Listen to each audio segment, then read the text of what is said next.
And now let's talk about lesson 5, managing resources. What can happen when we use resources? They allow us to heat and cool buildings, produce electricity, and transport people. But they can also cause harm through mining and oil spills.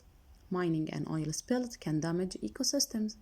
It can also harm local fishing. Number 2, burning coal and other fossil fuels can cause air and water pollution. Number 3, overuse of resources can make them hard to find. Overuse of resources can make them hard to find, and so they become more expensive. The ways to manage resources are: number 1, stewardship, the careful and responsible management of resources. Responsible management of resources. Number 2, conservation, the protection and wise use of natural resources. Conserving renewable resources by: number 1, limits on fishing. Number 2, reduce the amount of water used. Number 3, reducing the use of chemicals.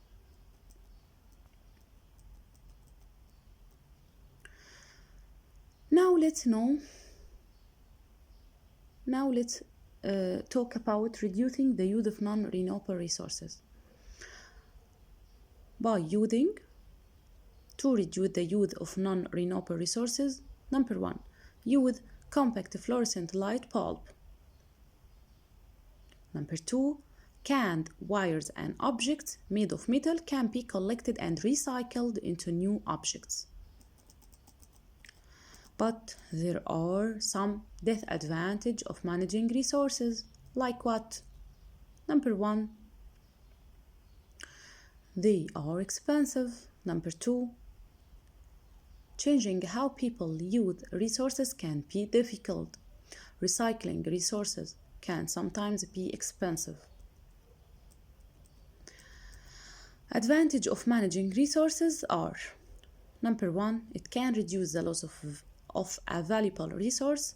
Number 2, resource management can lead to less pollution.